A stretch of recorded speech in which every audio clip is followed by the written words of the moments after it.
ಹೊಸ್ತಿಲಿಗೆ ಅಲಂಕಾರ ಪೂಜೆ ಮಾಡುವುದರಲ್ಲಿ ಗೃಹಿಣಿಯರಿಗೆ ಕೆಲವು ನಿಯಮಗಳು. ಮನೆಗೆ ಬಾಗಿಲು, ಬಾಗಿಲಿಗೆ ಒಂದು ಹೊಸ್ತಿಲು ಇದ್ದೇ ಇರುತ್ತದೆ. ಅದರಲ್ಲಿ ಹೊಸತೇನಿದೆ ಎಂದು ಅಸಡ್ಡೆ ಮಾಡುವವರೇ ಜಾಸ್ತಿ. ಆದರೆ ಹೊಸ್ತಿಲು ಮನೆಯ ಒಂದು ಮುಖ್ಯವಾದ ಸ್ಥಳ.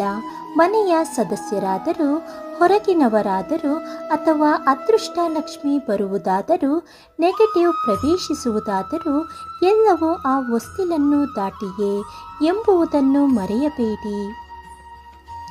ಕೆಳಗಿನ ಹೊಸ್ತಿಲಿನಲ್ಲಿ ಶ್ರೀ ಮಹಾಲಕ್ಷ್ಮಿ, ಮೇಲಿನ ಭಾಗದಲ್ಲಿ ಗೌರಿ ದೇವಿ ನೆಲೆಸಿರುತ್ತಾರೆ. ಆದ್ದರಿಂದ ಹೊಸ್ತಿಲಿನ ವಿಚಾರವನ್ನು ಕಡೆಗಣಿಸಬೇಡಿ. ಎಚ್ಚರಿಕೆ: ಮನೆಯಲ್ಲಿ ಮಕ್ಕಳು ಹೊಸ್ತಿಲನ್ನು ತುಳಿಯುವುದು, ಅದರಲ್ಲೂ ಪಾದರಕ್ಷೆ ಹಾಕಿಕೊಂಡು ತುಳಿಯುವುದು, ಇಂಥದ್ದೆಲ್ಲ ಮಾಡುವಾಗ